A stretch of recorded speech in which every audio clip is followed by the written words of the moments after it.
Students, last lecture तक हमने glycolysis complete किया है। अभी मैं आपको बताऊं कि ग्लाइकोलाइसिस से जो पाइरुविक एसिड बनता है उस पाइरुविक एसिड का क्या होगा। जैसे आप बताइए कि हमारे पास ग्लूकोज मॉलिक्यूल था जिससे कि हमने पाइरुविक एसिड का फॉर्मेशन किया है। ये पाइरुविक एसिड या तो आगे एनएरोबिक रेस्पिरेशन को चलाएगा जो कि साइटोप्लाज्म में ही होता है, और या फिर इस पाइरुविक एसिड से आगे एरोबिक रेस्पिरेशन चलेगा जो कि माइटोकॉन्ड्रिया में होता है। मैं आपको क्लियर कर दूं, एनसीईआरटी ने ग्लाइकोलाइसिस के बाद हमें एनारोबिक रेस्पिरेशन, जिसको कि एनसीईआरटी ने फर्मेंटेशन भी लिखा है, वो पढ़ाया है। लेकिन आपको क्लियर कर दूं कि मैं पहले हमारे इस लेक्चर में आपको एरोबिक रेस्पिरेशन के बारे में बताऊंगा। तो आप बताइए, four aerobic respiration takes place in mitochondria. Pyruvic acid transport from cytoplasm to mitochondria। कि एरोबिक रेस्पिरेशन जो कि माइटोकॉन्ड्रिया में होगा, उसके लिए जो पाइरुविक एसिड है वो साइटोप्लाज्म से माइटोकॉन्ड्रिया में ट्रांसपोर्ट कर जाएगा। और ट्रांसपोर्ट करने के बाद क्या होगा, अब हमें उसी पे डिस्कशन करना है। आप बताइए, जैसे ही पाइरुविक एसिड माइटोकॉन्ड्रिया में एंटर कर जाएगा, बात कर रहे हैं हम किसकी, पाइरुविक एसिड की। हम कह रहे हैं कि जैसे ही पाइरुविक एसिड माइटोकॉन्ड्रिया में एंटर कर जाएगा तो वो डायरेक्ट ही क्रेब साइकिल को शुरू नहीं कर देता, वो सीधे ही क्रेब साइकिल को शुरू नहीं कर देता। क्रेब साइकिल शुरू करने से पहले एक कंपाउंड बनता है इंटरमीडिएट, जिसका नाम है एसिटाइल को एंजाइम ए, जिसे कि हम लिंक रिएक्शन के नाम से भी जानते हैं। तो उसके बारे में थोड़ी बात करते हैं। इसे हम लिंक रिएक्शन क्यों कहते हैं, लिंक रिएक्शन क्या है, उस पर थोड़ी सा डिस्कशन करते हैं। आप बताएंगे कि भी हमारे पास जैसे ग्लूकोज मॉलिक्यूल था, हमारे पास ग्लूकोज मॉलिक्यूल था, तो वो जो ग्लूकोज मॉलिक्यूल है, वो ग्लूकोज मॉलिक्यूल आगे एसिटाइल को एंजाइम ए में कन्वर्ट होने से पहले पाइरुविक एसिड में बदला। जैसे हमने कहा कि भाई ये ग्लूकोज से पाइरुविक एसिड, यहां 6 कार्बन, यहां 3 कार्बन। हमने कहा ग्लाइकोलाइसिस में 2 एटीपी काम आते हैं, 4 एटीपी बनते हैं, इसी को हम एसएलपी भी कहते हैं, और साथ ही साथ 2 मॉलिक्यूल NADH2 के बनते हैं। ऐसा हमने पढ़ा है। अब आप बताइए कि जो पाइरुविक एसिड है, ये पाइरुविक एसिड आगे कन्वर्ट होता है एक कंपाउंड में जिसका नाम है एसिटिल कोएंजाइम ए, और इसमें हम कितने कार्बन बताते हैं, आप बताइए। इसमें हम 2 कार्बन बताते हैं। माइटोकॉन्ड्रिया के अंदर ये काम हो रहा है। ये जो प्रोसेस था, इसको हमने कहा ग्लाइकोलाइसिस, जो कि हो रहा था साइटोप्लाज्म में। इसके बाद हम कहेंगे कि जो एसिटाइल को एंजाइम ए है, ये एसिटाइल को एंजाइम ए जो कि फॉर्म हुआ है कहां से, पाइरुविक एसिड से, यही एसिटाइल को एंजाइम ए आगे क्रैब साइकिल को रन करवाएगा। क्रैब साइकिल कहां चलता है, हम कहते हैं इन माइटोकॉन्ड्रिया। और आपको यह भी याद रखना है कि Krebs cycle is main process of aerobic respiration. तो आप बताइए, यहां पाइरुविक एसिड में कार्बन कितने, तो बच्चा कहता है सर पाइरुविक एसिड में कार्बन है 3, तो एसिटाइल कोएंजाइम ए में कार्बन कितने, कार्बन है 2। इसका मतलब यहां से एक क्या निकला है, कार्बन CO2 की फॉर्म में। और साथ ही साथ आप बताइए कि इस रिएक्शन में 1 molecule of Na D plus converts into NaDH2। आप बताइए, ये तो हमें करवाना ही करवाना है, हाइड्रोजन तो रिलीज करवाने ही करवाने हैं, क्योंकि रेस्पिरेशन का जो मेन मोटिव होता है ना बच्चे, रेस्पिरेशन का मेन मोटिव होता है क्या? हाइड्रोजन को रिलीज करना। हम कहते हैं रेस्पिरेशन में ऑक्सीडेशन ऑफ फूड होता है, और उस ऑक्सीडेशन ऑफ फूड की जब हम बात करते हैं तो हम इस बात पे भी ध्यान देते हैं कि हमें हाइड्रोजन को क्या करना होगा? रिलीज करना होगा लगातार। तो आप बताइए, ग्लाइकोलाइसिस में हमने हाइड्रोजन निकाले थे, अब हम यहां पायरुविक एसिड से एसिटाइल को एंजाइम ए बनाते टाइम भी हाइड्रोजन को रिलीज कर रहे हैं। अब आप ध्यान दीजिए, हाइड्रोजन निकल रहे हैं तो हम कहेंगे कि भाई ये ऑक्सीडेशन है। CO2 निकल रहा है तो हम कहेंगे कि ये डी कार्बोक्सिलेशन है। तो पूरा का पूरा रिएक्शन या प्रोसेस कहलाएगा oxidative D carboxylation. Oxidative D carboxylation.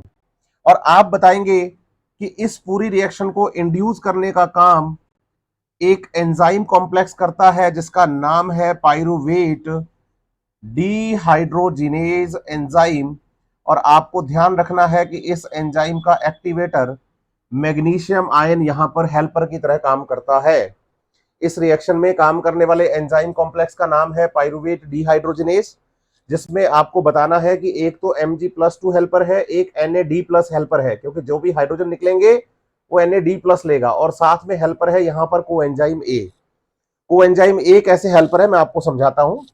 आप बताइए कि हमने यहां एसिटिल कोएंजाइम ए में कार्बन बताए हैं 2। कितने कार्बन बताए हैं? 2 कार्बन। तो आपको समझना है, ये 2 कार्बन वास्तव में हमें बताए गए हैं इस एसिटिल ग्रुप के। कोएंजाइम ए में तो अलग से कार्बन होते हैं, हम उनको काउंट ही नहीं करते। उसका रीजन क्या है कि कोएंजाइम ए क्रेब साइकिल में काम नहीं आता। क्रेब साइकिल को केवल और केवल एसिटाइल ग्रुप ही चलाता है, और कोएंजाइम ए रिलीज हो जाता है किसी और लिंक रिएक्शन में काम आने के लिए। इसका मतलब कोएंजाइम ए यहां पर केवल एक हेल्पर की तरह काम करता है, अंदर आएगा और यहां से बाहर निकल जाएगा, ये ध्यान रखिएगा। तो पाइरुविक एसिड से एसिटाइल कोएंजाइम ए बना, और ये जो एसिटाइल कोएंजाइम ए है ये आगे किस में काम आ रहा है? हम कहेंगे क्रेब साइकिल में। एसिटाइल ग्रुप केवल, कोएंजाइम ए यहां से रिलीज हो जाएगा। अब आप बताइए, क्रेब साइकिल एरोबिक रेस्पिरेशन का मेन प्रोसेस जो कि माइटोकॉन्ड्रिया में होता है, बिल्कुल। ग्लाइकोलाइसिस जहां से रेस्पिरेशन शुरू हुआ साइटोप्लाज्म में होता है, बिल्कुल। तो बात आती है कि ये जो पाइरुविक एसिड से एसिटाइल कोएंजाइम ए का बनना है, ये कहां पर होता है? तो हम कहते हैं कि ये भी होता है कहां पर? माइटोकॉन्ड्रिया में, क्योंकि हम अभी अभी कह के आए हैं कि पाइरुविक एसिड ट्रांसपोर्ट कर गया है साइटोप्लाज्म टू माइटोकॉन्ड्रिया। तो साइटोप्लाज्म में चलने वाले ग्लाइकोलाइसिस और माइटोकॉन्ड्रिया में चलने वाले एरोबिक रेस्पिरेशन के बीच का लिंक है एसिटाइल को एंजाइम ए। इसीलिए आप बताइए कि इसे हम लिंक रिएक्शन के नाम से भी जानते हैं। एसिटाइल को एंजाइम ए के फॉर्मेशन को हम लिंक रिएक्शन के नाम से भी जानते हैं। और आप बताइए कि इसी एसिटाइल को एंजाइम ए से आगे क्रेब साइकिल की शुरुआत होगी। तो अभी हम बात करने वाले हैं किसके बारे में? क्रेब साइकिल के बारे में। किसके बारे में?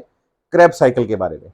ठीक है, अब आपको समझना है कि भाई क्रेब साइकिल को चलाने का काम जो है वो एसिटाइल को एंजाइम ए करेगा। क्रेब साइकिल को चलाने का काम एसिटाइल को एंजाइम ए करेगा, है ना। अब वो एसिटाइल को एंजाइम ए पूरा काम करेगा, तो बच्चा कहता है नहीं नहीं, केवल एसिटाइल ग्रुप जो होता है ना सर, केवल वही काम करता है एरोबिक रेस्पिरेशन के लिए। चलिए शुरुआत करते हैं, अब वहीं से शुरुआत करेंगे हम कि एरोबिक रेस्पिरेशन कैसे शुरू हो रहा है। तो हम बताएंगे कि हमारे पास ग्लूकोज मॉलिक्यूल था। क्रेब साइकिल की तरफ चलेंगे हम। हमने कहा हमारे पास ग्लूकोज मॉलिक्यूल है जिसमें कि 6 कार्बन है। कितने कार्बन है? 6 कार्बन है। ग्लूकोज मॉलिक्यूल में कार्बन कितने हैं?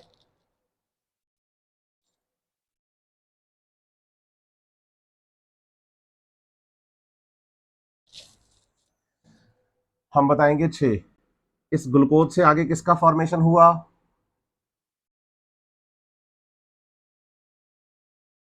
पाइरुविक एसिड का। इसमें कार्बन 3। इस पाइरुविक एसिड से आगे क्या बना, एसिटिल कोएंजाइम ए। इसमें कार्बन कितने, 2 कार्बन, सही है।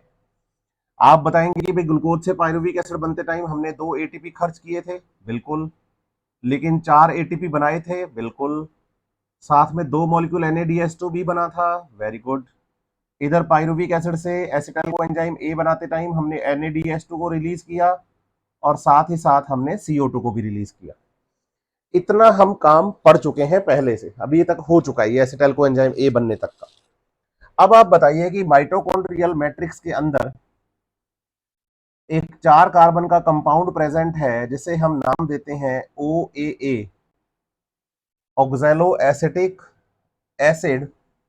और आप बताएंगे कि ये ऑक्सैलो एसिटिक एसिड के साथ एसिटाइल ग्रुप जो है वो रिएक्ट करता है, कोएंजाइम ए यहां से रिलीज हो जाएगा किसी और रिएक्शन में काम करने के लिए। 4 कार्बन हम बताएंगे ऑक्सैलो एसिटिक एसिड में, 2 कार्बन हम बताएंगे एसिटिल ग्रुप में, तो टोटल आप बताइए कि 6 कार्बन का यहां पर एक कंपाउंड बनेगा जिसे कि हम नाम दे देंगे सिट्रिक एसिड। तो सिट्रिक एसिड नाम का एक यहां पर क्या बन गया है, हमारे पास ये कंपाउंड बन गया है 6 कार्बन का, सही है। आपको बताना है कि सिट्रिक एसिड क्रेब साइकिल का फर्स्ट प्रोडक्ट है और OAA जो है वो क्रेब साइकिल का फर्स्ट मेंबर है। ये थोड़ा सा डिफरेंस बच्चे को याद होना चाहिए कि अगर आपसे पूछा जाए कि क्रेब साइकिल का फर्स्ट मेंबर कौन, तो आपका आंसर होना चाहिए ऑक्सैलो एसिटिक एसिड। और अगर क्वेश्चन पूछा जाए कि भाई फर्स्ट प्रोडक्ट कौन, तो आपका आंसर होना चाहिए सिट्रिक एसिड। इसका थोड़ा सा ख्याल रखिएगा आप, ठीक है, कि जो सिट्रिक एसिड होता है वो क्या होता है, फर्स्ट प्रोडक्ट, और जो ऑक्सैलो एसिटिक एसिड होता है वो क्या होता है, फर्स्ट मेंबर। ये ध्यान रखिएगा आप, ठीक है। अब आप बताइए कि जो सिट्रिक एसिड होता है ना, इस सिट्रिक एसिड में 3 कार्बोक्सिलिक ग्रुप प्रेजेंट है, इसीलिए इसे ट्राई कार्बोक्सिलिक एसिड भी कहा जाता है। इन शॉर्ट आप इसे TCA कह सकते हैं, try carboxylic acid, citric acid का ही दूसरा नाम है। इसीलिए आप बताइए कि फर्स्ट प्रोडक्ट के बेसिस पर क्रेब साइकिल को सिट्रिक एसिड साइकिल का नाम भी दिया जाता है। अब देखिए कि भाई इस रिएक्शन में क्या होता है कि यहां ना एक वाटर मॉलिक्यूल ऐड होता है और एक एंजाइम, बताइए, citrate synthase. Oxalo acetic acid में एसिटाइल ग्रुप को जोड़कर सिट्रिक एसिड बनाने वाले एंजाइम का नाम citrate synthase. Coenzyme A release हो गया और वाटर मॉलिक्यूल यहां पर ऐड हो गया। TCA साइकिल जहां शुरू हो रहा है एरोबिक रेस्पिरेशन में, लिंक रिएक्शन के बाद नीचे हेडिंग है, अगर देखेंगे आप तो उसकी पहली लाइन यही है कि TCA cycle starts with the condensation of acetyl group with the oxaloacetic acid. This to form the yield the citric acid. This reaction induced by catalyzed by enzyme citrate synthase. One molecule of coenzyme A released and water molecule is used. ऐसे NCERT लिखती है, आप पढ़ेंगे तो आपको सही से समझ में आएगी बात। अब आप बताइए कि जब सिट्रिक एसिड बन गया है तो सिट्रिक एसिड को आगे क्या करना है, इसके एक आइसोमर में कन्वर्ट करना है जिसका नाम है isocitric acid. NCERT next line लिखती है कि this citric acid, this citrate now isomerized to isocitrate, ऐसे लिख रही है NCERT। लेकिन आपको समझना है कि उस सिट्रिक एसिड के आइसोमर का फॉर्मेशन जो है वो डायरेक्ट नहीं हो पाता, उसमें बीच में एक इंटरमीडिएट कंपाउंड बनता है जिसका नाम है सिस एकोनिटिक एसिड। 6 कार्बन का मॉलिक्यूल है, यहां से जो वाटर मॉलिक्यूल यहां काम आया था वो रिलीज हो जाएगा और फिर उसके बाद इसका आइसोमर बनेगा जिसका नाम है आइसोसिट्रिक एसिड। ये बात ध्यान रखिएगा आप। NCERT ने इसको सीधे ही लिखा हुआ है कि citrate now isomerized to isocitrate. Acid को ही 8 लिखा है, सिट्रिक एसिड को सिट्रेट, मैलिक एसिड को मैलेट, पाइरुविक एसिड को पाइरुवेट, ऑक्सैलो एसिटिक एसिड को ऑक्सैलो एसिटेट, 8 लिख सकते हैं आप एसिड्स को, ठीक है। ध्यान रखिएगा, फर्क कोई नहीं है इनके नाम में, थोड़ा सा डिफरेंस होता है, केमिस्ट्री में समझ में आएगा आपको। फिर भी अगर किसी को प्रॉब्लम हो कि भाई एसिड और 8 में क्या फर्क है तो मुझे बता दीजिए, आप डीएम करिए व्हाट्सएप पे, मैं आपको क्लियर कर दूंगा, ठीक है। तो सिट्रिक एसिड से सिस एकोनिटिक एसिड से आइसोसिट्रिक एसिड, हम कहेंगे कि citric acid now isomerized to isocitric acid. अब आप बताइए कि यहां ये वाटर मॉलिक्यूल यूज हुआ था, यहां ये वाटर मॉलिक्यूल निकल गया, ये तो बैलेंस हो गया। इसका मतलब आइसोसिट्रिक एसिड बनने तक हमारे पास एक वाटर मॉलिक्यूल नेट यूज हुआ है। हालांकि दो यूज हुए, एक निकल गया, तो नेट एक ही यूज हुआ है अभी तक, ये ध्यान रखना आप, ठीक है। अब आप बताएंगे isocitric acid is convert into oxalosuccinic acid, ये भी एक 6 कार्बन का कंपाउंड है। लेकिन इस रिएक्शन में अब आप बताएंगे कि हाइड्रोजन को रिलीज करके Na+ से NaDH2 का हम फॉर्मेशन करेंगे। मतलब इस रिएक्शन में ऑक्सीडेशन हुआ, लेकिन ऑक्सीडेशन हुआ किसका, तो हम बताते हैं आइसोसिट्रिक एसिड का, क्योंकि हमने आइसोसिट्रिक एसिड से हाइड्रोजन को निकाल लिया है। और आप बताइए कि रेस्पिरेशन के दौरान हमारा मेन मोटिव तो यही है कि भाई हमें हाइड्रोजन चाहिए, और वो हाइड्रोजन हमने किससे निकाले, तो हम बताएंगे आइसोसिट्रिक एसिड से हमने उन हाइड्रोजन को रिलीज किया, और वो हाइड्रोजन आइसोसिट्रिक एसिड से निकलकर Na+ को मिले, NaDH2 बन गया। मेरा मेन मोटिव यही है। और साथ ही साथ मुझे एक कार्बन का कंपाउंड ऑक्सैलोसक्सिनिक एसिड मिला। फिर आप बताइए कि जो ऑक्सैलो एसिटिक एसिड जो है, ऑक्सैलोसक्सिनिक एसिड जो है, ये ऑक्सैलोसक्सिनिक एसिड कन्वर्ट होगा आगे अल्फा कीटो ग्लूटारिक एसिड। तो oxalosuccinic acid is convert into alpha keto glutaric acid. इसमें 5 कार्बन है, इसे अल्फा KGA भी लिखा जाता है। कहीं पर किसी ऑप्शन में बुक के अंदर कहीं पर भी आपको अल्फा KGA लिखा हुआ मिले तो आप समझिए कि अल्फा कीटो ग्लूटारिक एसिड की बात हो रही है। और यहां 6 कार्बन से 5 कार्बन हो गए, इसका मतलब यहां से एक CO2 निकल गया, मींस यहां डी कार्बोक्सिलेशन हो गया। क्या हो गया है, डी कार्बोक्सिलेशन हो गया है। इस बात का आप ध्यान रखिएगा कि यहां डी कार्बोक्सिलेशन मतलब CO2 रिलीज हो गया है, CO2 रिलीज हो गया है। तो अब आप बताएंगे कि सिट्रिक एसिड में 6 कार्बन, सिस एकोनिटिक एसिड याद ना करोगे तो भी काम चल जाएगा, आप सीधा आइसोसिट्रिक एसिड याद करिए, फिर उसके बाद alpha keto glutaric acid. NCERT में यही है, लेकिन थ्योरी में एनसीईआरटी सारी बातें बहुत सही से लिखती है अगर आप पढ़ेंगे तो। अल्फा कीटो ग्लूटारिक एसिड आप बताइए एकमात्र कंपाउंड है जो 5 कार्बन का है। ध्यान रखना, पूरे क्रेब साइकिल में केवल और केवल अल्फा कीटो ग्लूटारिक एसिड एकमात्र कंपाउंड है जो कि 5 कार्बन का है। इससे पहले वाले सारे 6 कार्बन के हैं, और इसके बाद के सारे बनेंगे वो 4 कार्बन के होंगे। अब आप बताएंगे कि जो अल्फा कीटो ग्लूटारिक एसिड है, ये अल्फा कीटो ग्लूटारिक एसिड आगे कन्वर्ट होगा सक्सिनाइल कोएंजाइम ए में। और आपको बताना है कि इस सक्सिनल कोएंजाइम ए में कार्बन कितने, 4 कार्बन। इसका मतलब यहां से एक CO2 मॉलिक्यूल रिलीज हुआ है, और साथ ही साथ इस रिएक्शन में आप बताइए Na+ NaDH2 में बदला है, मींस इस रिएक्शन में हुआ है ऑक्सीडेटिव डीकार्बोक्सिलेशन। अब एक बात पे ध्यान दीजिएगा, हमने ग्लाइकोलाइसिस में एक रिएक्शन में हाइड्रोजन निकाले थे, फिर उसके बाद हम लिंक रिएक्शन में हाइड्रोजन निकालते हैं, उसके बाद ये रिएक्शन चली, ये चली, ये चली, यहां हाइड्रोजन निकाले। मतलब हाइड्रोजन लगातार नहीं निकलते, धीरे धीरे निकलते हैं। आप फर्स्ट लेक्चर रेस्पिरेशन वाला पढ़ेंगे तो मैंने कहा था हाइड्रोजन को सडन नहीं निकाला जाता, धीरे धीरे step wise multi step process है। हाइड्रोजन निकालना हमारा मेन मोटिव है, और हाइड्रोजन को धीरे धीरे निकाला जाता है ताकि एनर्जी ज्यादा हीट में कन्वर्ट ना हो जाए, क्योंकि हीट में अगर कन्वर्ट हो गई तो हमारी बॉडी का टेम्परेचर, वो जो हीट है वो मेंटेन नहीं कर पाएगी, बढ़ा देगी। इसलिए यहां CO2 के बारे में आप देखो कि क्रैब साइकिल में CO2 लगातार निकलती है। अगर आपसे पूछा जाए कि विच वन कंपाउंड या which one compound, carbon compound बोल दे, कंपाउंड बोल दे, रिलीज सक्सेसिवली मतलब लगातार इन केमिकल रिएक्शंस, तो आप बताना कि भाई क्रैब साइकिल की कौन सी रिएक्शंस हैं जिनमें लगातार कंपाउंड निकलते हैं। तो ऑक्सैलोसक्सिनिक एसिड से अल्फा कीटो ग्लूटारिक एसिड का बनना, CO2 निकलना, अल्फा कीटो ग्लूटारिक एसिड से सक्सिनल कोएंजाइम ए का बनना, CO2 निकलना। मतलब CO2 लगातार निकलता है। NaDH2 लगातार नहीं निकलता। अगर बीच में ये वाली रिएक्शन नहीं होती तो हम NaDH2 को भी बता देते कि लगातार निकल रहा है, लेकिन NaDH2 का फॉर्मेशन, हाइड्रोजन रिलीज लगातार नहीं हो रहा है। और यहां NAD+ को हाइड्रोजन किसने दिए हैं, तो हम कहते हैं अल्फा कीटो ग्लूटारिक एसिड ने। हाइड्रोजन लगातार आप निकाल ही रहे हैं। फिर बच्चा कहता है कि sir alpha keto glutaric acid से सक्सिनल कोएंजाइम ए का फॉर्मेशन तो लिंक रिएक्शन जैसा ही हो गया। बिल्कुल बोलो, वैसा ही है। कंपाउंड भी ये है कि सबस्ट्रेट और प्रोडक्ट अलग अलग बन रहे हैं, केमिकल रिएक्शन वैसी ही चल रही है। और मैंने आपको कहा अल्फा कीटो ग्लूटारिक एसिड एकमात्र कंपाउंड है जो 5 कार्बन का है।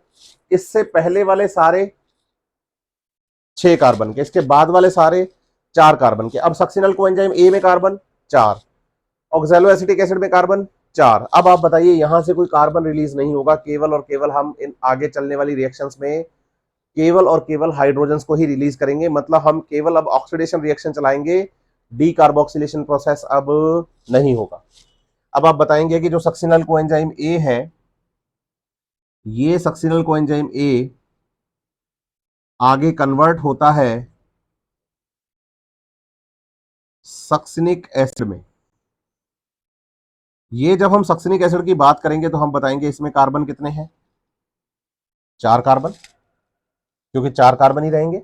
लेकिन आपको समझना होगा कि इस रिएक्शन में कोएंजाइम ए रिलीज हो गया है, और साथ ही साथ इस केमिकल रिएक्शन में आपको बताना है कि 1 molecule of GDP react with inorganic phosphate and form GTP, guanosine triphosphate. और फिर आप बताओ कि ग्वानोसिन ट्राईफॉस्फेट सडन क्या करता है, यहां पर जीडीपी बना देता है, और इस ट्राईफॉस्फेट से जो जीडीपी का फॉस्फेट निकला, उस फॉस्फेट को हाथों हाथ ले लेगा एडीपी और क्या बना देगा, एटीपी। आप समझिए, ग्वानोसिन डाईफॉस्फेट में इनऑर्गेनिक फॉस्फेट जुड़ा था तो ग्वानोसिन ट्राईफॉस्फेट बन गया था। ट्राईफॉस्फेट में बताइए 3 फॉस्फेट है, इसमें से एक फॉस्फेट निकलकर फिर से जीडीपी बन गया, और जैसे ही यहां जीडीपी बनेगा तो एक फॉस्फेट जो जीटीपी से निकला होगा वो एडीपी लेकर यहां एटीपी बना देगा। तो आप बताइए, इस केमिकल रिएक्शन में एटीपी का फॉर्मेशन हुआ है, इस केमिकल रिएक्शन में एटीपी का फॉर्मेशन हुआ है, लेकिन बिना ईटीएस के केमिकल रिएक्शन में सीधे ही एटीपी बन गया, तो इसे हम एसएलपी प्रोसेस कहेंगे। एसएलपी प्रोसेस की फुल फॉर्म आपको पता है कि एसएलपी प्रोसेस को हम सबस्ट्रेट लेवल फॉस्फोराइलेशन के नाम से जानते हैं। सबस्ट्रेट लेवल फॉस्फोराइलेशन के नाम से जानते हैं। एसएलपी के द्वारा यहां पर एटीपी बन गया। फिर आप बताइए कि जो सक्सनिक एसिड है, ये सक्सनिक एसिड आगे कन्वर्ट होता है एक कंपाउंड में जिसका नाम है फ्यूमारिक एसिड।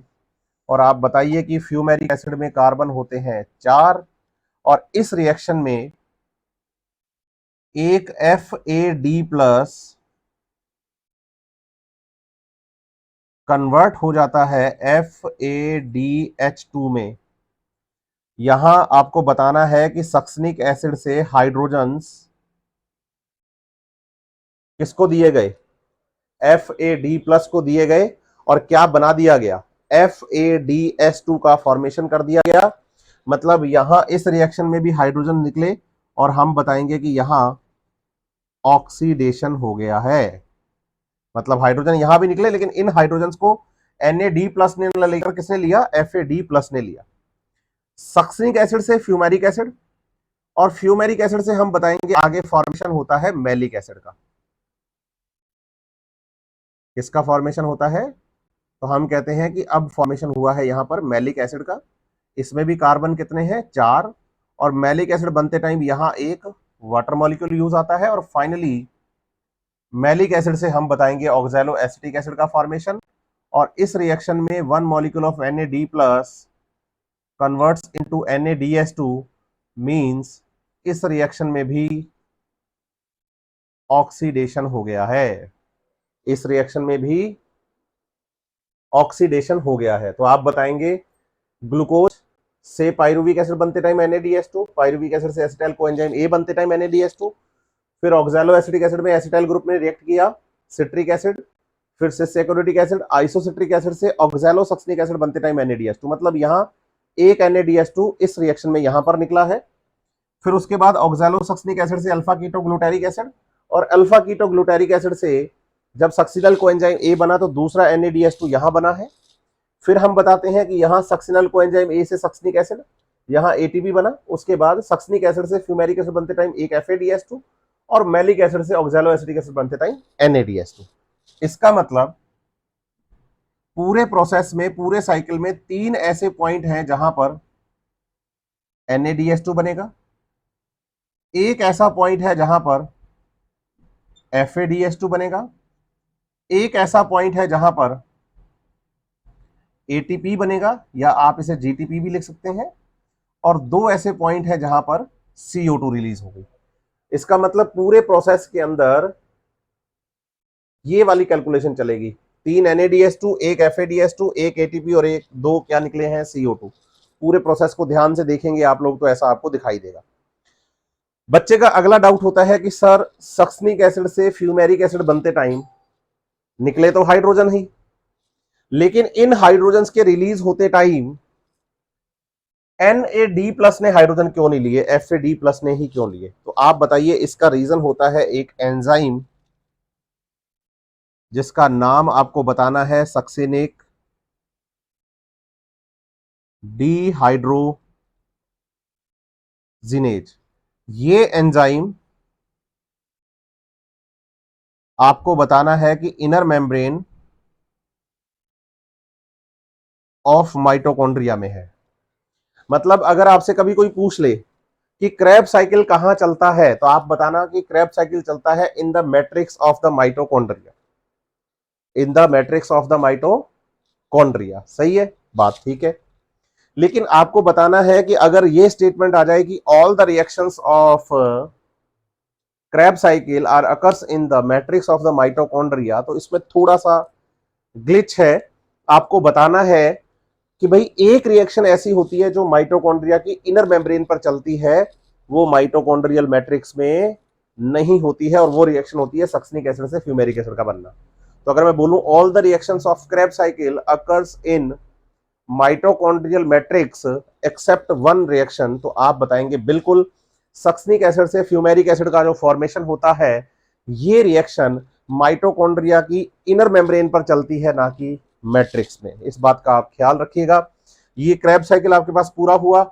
इस क्रैब साइकिल में हमने 3 जगह पे क्या बनाया है, NADH2, एक जगह पे FADH2, एक जगह पे ATP या GTP, इसे हम SLP भी कह सकते हैं, और 2 हमने यहां पर CO2 निकाले। लेकिन आप सोचिए कि एक ग्लूकोज मॉलिक्यूल से हमारे पास पायरुविक एसिड 2 बनते हैं, तो आप बताएंगे कि फ्रॉम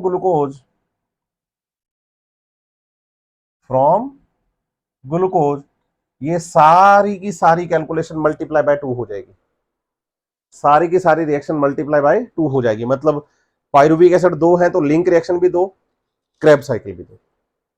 ये पूरा क्रैब साइकिल आपको समझना है। क्रैब साइकिल आपको अच्छे से समझ आया होगा, उम्मीद करता हूं। अब मैं आगे बात करता हूं कि क्रैब साइकिल चलने के बाद जो आपके पास NADH2 और FADH2 बने हैं, उनका आप क्या करेंगे। तो हम बताते हैं कि जो NADH2 से हमने हाइड्रोजन निकाले और FADH2 से हमने जो हाइड्रोजन निकाले, उनसे हम चलाते हैं ETS प्रोसेस को।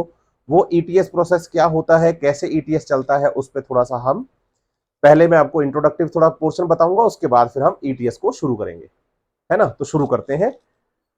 आपको बताना है कि NADH2 और FADH2 से जो हाइड्रोजन्स आपने रिलीज किए हैं, बेसिकली इन हाइड्रोजन्स के द्वारा, एक हाइड्रोजन जो होता है उसमें इलेक्ट्रॉन और प्रोटॉन दोनों ही प्रेजेंट होते हैं। तो आपको बताना है कि इन हाइड्रोजन्स के द्वारा हम एक प्रोसेस रन करवाएंगे जिसका नाम है इलेक्ट्रॉन ट्रांसपोर्ट सिस्टम, और इसी इलेक्ट्रॉन ट्रांसपोर्ट सिस्टम के द्वारा रेस्पिरेशन प्रोसेस के अंदर आप बताइए ATP मॉलिक्यूल्स का फॉर्मेशन करवाया जाता है। ATP मॉलिक्यूल्स का फॉर्मेशन करवाया जाता है। इसका मतलब बेसिकली मेन प्रोसेस, यहां ध्यान दीजिएगा, मैंने अभी थोड़ी देर पहले आपको बताई ये बात कि main process of the aerobic respiration कौन है। तो हम बताते हैं मेन प्रोसेस तो है सर क्रेब साइकिल। लेकिन अगर आपसे कोई ये पूछे ना कि भाई during aerobic respiration maximum ATPs are synthesised by, ध्यान दीजिएगा, main process of aerobic respiration is Krebs cycle, Krebs cycle. लेकिन क्वेश्चन आए कि during aerobic respiration maximum number of ATP are produced by, तो हमारा आंसर जाएगा ETS. ETS main process aerobic respiration का Krebs cycle, सबसे ज्यादा एटीपी ईटीएस में बनते हैं। और maximum hydrogen releasing reactions, hydrogen releasing reactions means जिनमें हम कंपाउंड में से हाइड्रोजन निकालते हैं, वो बताइए क्रेब्स साइकिल में होती है। और रेस्पिरेशन का मेन मोटिव हाइड्रोजन को निकालना होता है। अब आप बताएं कि भाई जैसे मान लीजिए हमारे पास ये माइटोकॉन्ड्रिया है, ठीक है। बताइए माइटोकॉन्ड्रिया दो मेम्ब्रेन्स के द्वारा बना हुआ एक सेल ऑर्गेनल है। इसमें दो मेम्ब्रेन होती हैं, एक को हम नाम देते हैं इनर मेम्ब्रेन, एक को हम नाम देते हैं आउटर मेम्ब्रेन, ठीक है। जैसे मैं कहूं कि ये क्या है तो हम बताएंगे ये आउटर मेम्ब्रेन, ये क्या है तो हम बताएंगे ये इनर मेम्ब्रेन। और आपको बताना है कि इनर मेम्ब्रेन कुछ जगहों पर अंदर की तरफ, जिन्होंने सेल बायोलॉजी पढ़ रखी है उनको तो ये बात पता है, लेकिन जिन्होंने सेल बायोलॉजी नहीं पढ़ी है माइटोकॉन्ड्रिया की स्ट्रक्चर, तो आपको पता चलेगा कि ये अंदर फिंगर लाइक स्ट्रक्चर्स बनती है माइटोकॉन्ड्रिया की इनर मेम्ब्रेन में, उसको हम क्रिस्टी कहते हैं। और माइटोकॉन्ड्रिया की इनर मेम्ब्रेन पर एक प्रोसेस चलता है, मैं इधर ये प्रोसेस बता रहा हूं, जिसको कि हम ईटीएस का नाम देते हैं। ये माइटोकॉन्ड्रिया की इनर मेम्ब्रेन पर चलता है, चलता वो पूरी मेम्ब्रेन में ही है, मैं पर्टिकुलर इस हिस्से में आपको बता रहा हूं। इसे हम नाम देते हैं electron transport system, in short ETS. और आप बताइए माइटोकॉन्ड्रिया के अंदर जो लिक्विड भरा हुआ है उस लिक्विड का नाम होता है बेटा मैट्रिक्स। मैट्रिक्स में जैसे कि हमने कहा यहां चलेगा क्रेब्स साइकिल। इस क्रेब्स साइकिल से जो कि मैट्रिक्स में चल रहा है, इसकी एक reaction inner membrane of mitochondria पे होती है, सक्सनिक एसिड से फ्यूमेरिक एसिड का फॉर्मेशन होना। आप बताइए कि इस क्रेब्स साइकिल से फॉर्मेशन हो जाएगा NaDH2 का। आप बताइए NaDH2 अपने हाइड्रोजन इस ईटीएस में देगा, हाइड्रोजन्स देगा, हाइड्रोजन्स, ठीक है। ध्यान रखिए हाइड्रोजन में दो चीजें हैं, एक प्रोटॉन और एक इलेक्ट्रॉन। बताइए माइटोकॉन्ड्रिया की आउटर और इनर मेम्ब्रेन के बीच का जो स्पेस होता है उसे PMS means peri mitochondrial space कहते हैं। क्या नाम देते हैं? पेरी माइटोकॉन्ड्रियल स्पेस कहते हैं, ये बात ध्यान रखिएगा। बताइए NaDH2 ने अपने हाइड्रोजन्स किसको दिए? ईटीएस को। लेकिन ईटीएस का नाम तो इलेक्ट्रॉन ट्रांसपोर्ट सिस्टम है, ये तो केवल इलेक्ट्रॉन को ट्रांसपोर्ट करवाएगा। तो आप बताइए इलेक्ट्रॉन तो ईटीएस में रह गए और जो प्रोटॉन्स थे वो माइटोकॉन्ड्रिया के पेरी माइटोकॉन्ड्रियल स्पेस में डाल दिए गए। मतलब जो NaDH2 होता है क्रेब्स साइकिल का, वो अपना पूरा हाइड्रोजन ईटीएस को देता है, लेकिन ईटीएस केवल इलेक्ट्रॉन रखता है, प्रोटॉन्स को पेरी माइटोकॉन्ड्रियल स्पेस में डाल देता है।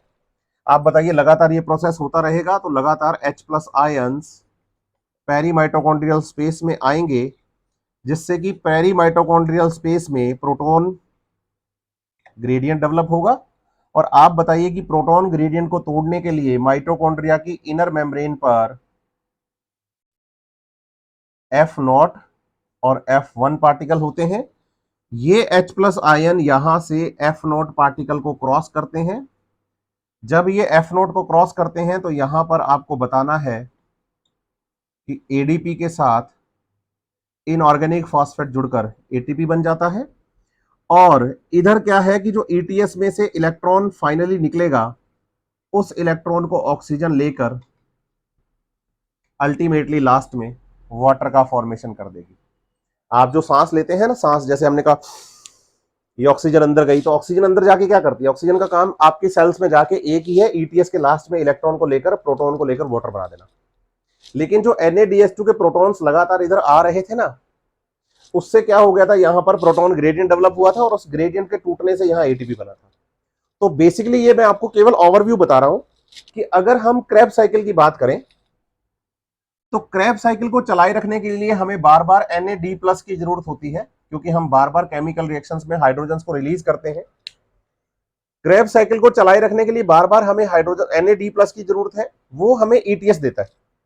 ईटीएस कैसे देता है, NADH2 के हाइड्रोजन को ईटीएस ले लेगा और NAD+ वापस दे देगा, और ईटीएस को चलाने के लिए हाइड्रोजन चाहिए होते हैं, वो हमें क्रेब्स साइकिल देता है। इसका मतलब क्रेब्स साइकिल की वजह से चलता है ईटीएस और ईटीएस की वजह से चलता है क्रेब्स साइकिल। अगर आपसे पूछें कि क्रेब्स साइकिल के कंटिन्यू चलाई रखने के लिए किसकी जरूरत है, आप बताइए NAD+ और FAD+ की, है ना। किसको चलाए रखने के लिए, क्रेब्स साइकिल को चलाए रखने के लिए। ठीक है, आप बताइए कि क्रेब्स साइकिल को चलाए रखने के लिए किसकी जरूरत है, NAD+ और FAD+ की। तो बताइए NAD+ और FAD+ हमें कौन देता है, हम बताएंगे ईटीएस, ईटीएस। और अगर आपसे पूछा जाए कि भाई ईटीएस चलाई रखने के लिए क्या चाहिए, बोलो हाइड्रोजन, बोलो वो कौन देगा, बोलो वो देंगे हमें NADH2 और FADH2 जो कि क्रेब्स साइकिल से बनते हैं। इसका मतलब क्रेब्स साइकिल चलता है तो ईटीएस चलता है, ईटीएस चलता है तो क्रेब्स साइकिल चलता है। इस बात का आप ध्यान रखिएगा। ये ओवरव्यू है ईटीएस का। नेक्स्ट क्लास हमारी पूरी की पूरी इलेक्ट्रॉन ट्रांसपोर्ट सिस्टम के लिए ही होगी। उम्मीद करता हूं यहां तक की सारी बातें समझ में आई हैं। लगातार पढ़ते रहिए बच्चे अच्छे से, एनसीईआरटी बेस्ड चलिए, बातें सारी एनसीईआरटी की हैं। यहां पर फोकस करिए, फोकस रहिए, बिना इंटरप्शन के पढ़ते रहिए और अपनी कंसिस्टेंसी को मेंटेन रखिए। Best of